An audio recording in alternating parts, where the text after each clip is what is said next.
स्वागत है आपका हक की आवाज में। मैं हूं शकील बागमारे।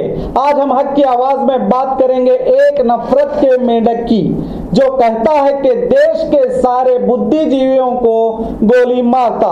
नफरत के कुएं से एक और मेंढक निकला है, जिसके दिल में नफरत है, दिमाग में नफरत है, सोच में नफरत है।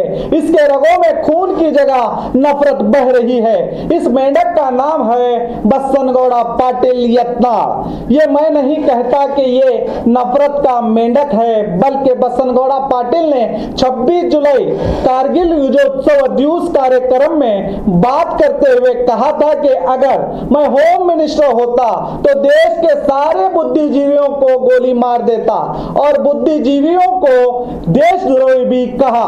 इनके इस बेलगाम भाषण पर यत्नाल नेशनल न्यूज की सुर्खियां बने हुए हैं। देखिए।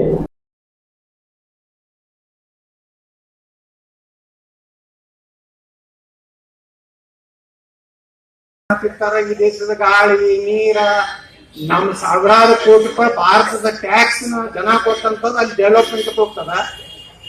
ಅವ್ರು ನಮ್ದೇ ತಿಂದು ನಮ್ಮ ದೇಶದ ಸೈನಿಕರು ಇರ್ತಕ್ಕಂಥ ಭಾರತದ ವಿರುದ್ಧ ಘೋಷಣೆ ಕೊಡ್ತಾರೆ. ಆ ದುರಂತದ ಅವ್ರಿಗಿಂತ ಅಪಾಯ ನಮ್ಮ ದೇಶದಲ್ಲಿರುವಂತ ಬುದ್ಧಿಜೀವಿಗಳು, ನಮ್ಮ ದೇಶದಲ್ಲಿರುವಂತ ಜಾತ್ಯತೀತರು ಅವ್ರೇನು ಸ್ಟೇಟ್ಮೆಂಟ್ ಕೊಡ್ತಾರ. ನನ್ನಂತವೇನ ಗೃಹ ಮಂತ್ರಿ ಆದ್ರೆ ನಿಂದಿರಿಸಿ ಅವ್ರ ಗುಂಡು ಹಾಕತ್ ಹೇಳ್ಬಿಡ್ತೀನಿ. दवार के विनोद दुआ ने इन्हें नफरत के कुएं का मेंढक तक कह दिया। देखिए। नफरत के कुएं से एक और मेंढक निकला है, जिसके दिल में नफरत है, दिमाग में नफरत है, सोच में नफरत है, और हमें लगता है कि उसकी जो धमनियां हैं उसमें खून की जगह, रक्त की जगह नफरत बह रही है।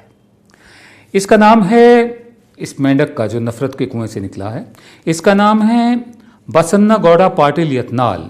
ये बीजेपी का एमएलए है और विजयपुरा कर्नाटक से है।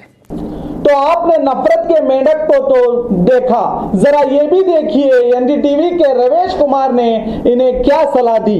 वृद्ध सैनिक और अर्धसैनिक अपनी मांग को लेकर प्रदर्शन करते रहते हैं। हाल ही में अर्धसैनिक बलों के पूर्व जवानों ने दिल्ली में पेंशन और वेतन में बराबरी की मांग को लेकर प्रदर्शन किया। 1 रैंक 1 पेंशन की मांग भी कर रहे हैं। बसनगौड़ा पाटिल क्यों नहीं इनकी लड़ाई लड़ते हैं? अगर सेना की इतनी ही चिंता है तो इनके नाम पर, सेना के नाम पर, अर्धसैनिक बलों के नाम पर किसी को गोली मार देने की बात कर सकते हैं, तो इनकी मांगों के समर्थन में लड़ने से इन्हें कौन रोक रहा है? तो आपने सुना, रवेश कुमार ने कहा कि बसनगौड़ा पाटिल सैनिकों को कुछ कहने पर गोली मार सकते हैं, तो क्यों नहीं इन्हें सैनिकों की मांगों के लिए लड़ना चाहिए। सरकार भी आप ही की तो है। जो भी हो, बसनगौड़ा पाटिल के भाषणों पर नेशनल मीडिया जो भी कहे, हम तो इन्हीं के मत क्षेत्र के हैं। हम तो बसनगौड़ा पाटिल को बहुत करीब से जानते हैं, जो नेशनल मीडिया नहीं जानता, जो इन्हें नफरत के कुएं का मेंढक का नामकरण तक कर दिया। विनोद दुआ जी, अगर आप हमारी इस न्यूज को देख रहे हैं तो मैं आपसे और हिंदुस्तान की सभी जनता को बता दूं, बसनगौड़ा पाटिल नफरत के कुएं के मेंढक नहीं, और ना ही रवेश कुमार जी ये सैनिकों के मांगों के लिए लड़ने वाले हैं। ये तो रंग बदलते नेता हैं, जो सिर्फ अपनी गद्दी बचाने के लिए ऐसे भाषण करते हैं ताकि इन्हें हिंदू नौजवानों का सहयोग मिलता रहे। ये साहेब को मुसलमानों से नफरत होती तो 2010 से पहले, यानी बसनगौड़ा पाटिल का राजनीति सफर 1994 से शुरू हुआ, और वो एक बार बीजापुर सिटी एमएलए भी रहे। फिर 1999 से 2004 तक लगातार वो एमपी रहे, और 2002 से 2003 तक कपड़ा मंत्री, और 2003 से 2004 तक केंद्र रेलवे मंत्री रहे। उस वक्त वो मुसलमानों के शादियों और फंक्शन में जमकर नॉनवेज का भोजन करते, उनके मस्जिदों में नमाज पढ़ते, ईद की खुशियां मुसलमानों के साथ मनाते। मगर जब इन्हें बीजेपी से निकाला गया तो वो 2010 में जेडीएस का हाथ थामा। तब देवेगौड़ा और कुमारस्वामी की वाहवाही करते नजर आए और येडियुरप्पा को भ्रष्ट मुख्यमंत्री तक कह दिया था। फिर जब जेडीएस से एमएलए चुनाव लड़ा और उनकी हार हुई तो उनको उस वक्त ये लगा कि अब चुनाव हिंदू मुसलमान के नाम पर ही जीता जा सकता है। तो ये रंग बदलते हुए सिर्फ और सिर्फ अपनी कुर्सी के खातिर मुसलमानों के खिलाफ आग उगलने लगे और इसमें वो कामयाब भी हुए, यानी 2018 में एमएलए बन गए। यानी मुसलमानों के खिलाफ बोलो और हिंदुओं को बेवकूफ बनाकर सत्ता हासिल करो।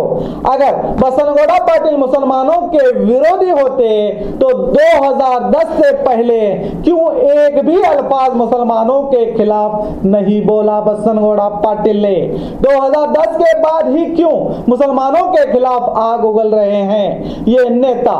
इससे साफ साफ जाहिर होता है कि ये सिर्फ सत्ता हासिल करने का नाटक है। बसनगौड़ा पाटिल जैसे बहुत से नेता हैं जो सत्ता हासिल करने के लिए हिंदू मुसलमानों का खेल खेलते हैं और हमारे नौजवान इनके जाल में फंसकर जेल चले जाते हैं और ये हुली भाग कर चले जाते हैं और जब इन्हें पकड़ कर लाया जाता है तो इन्हें जेल की जगह हॉस्पिटल भेज दिया जाता है जहां ये एसी रूम में आराम करते हुए नजर आते हैं और हमारे नौजवान हिंदू भाई जेल की चार दीवारी में खटमलों के साथ लड़ते रहते हैं। क्या आपको नहीं लगता चाहे वो मुस्लिम नेता हो या हिंदू नेता, जो भी नफरत की आग लगाता है, क्या हम सबको इनके खिलाफ लड़ना चाहिए और देश को आए दिन हिंदू मुसलमानों के नाम पर बांटने वाले नेताओं को सबक सिखाना चाहिए या नहीं?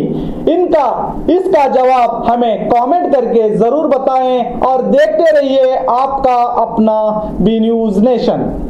हेलो दोस्तों, आपके लिए एक गुड न्यूज है। बी न्यूज नेशन अब आप देख सकते हैं आपके टीवी स्क्रीन पर SMP cable network channel number 1005 पर। आपकी सुविधा के लिए हमने बनाया एक मोबाइल ऐप जिसे गूगल प्ले स्टोर पर डाउनलोड करके आप देख सकते हैं ताज़ा खबरें आपके बी न्यूज नेशन चैनल पर। बी न्यूज नेशन को यूट्यूब पर देखने के लिए सब्सक्राइब करें, लाइक करें, शेयर करें। अब आप फेसबुक पर भी बी न्यूज नेशन की ताज़ा और सही खबरें देख सकते हैं। तो प्लीज़ बी न्यूज नेशन के फेसबुक पेज को भी लाइक करना ना भूलें और बी न्यूज नेशन के लेटेस्ट न्यूज़ों को अपने मोबाइल में देखने के लिए यूट्यूब में बी न्यूज नेशन के चैनल के सब्सक्राइब आइकॉन को दबाएं और फिर बेल आइकॉन को दबाने पर आप लेटेस्ट न्यूज़ों को देख सकते हैं।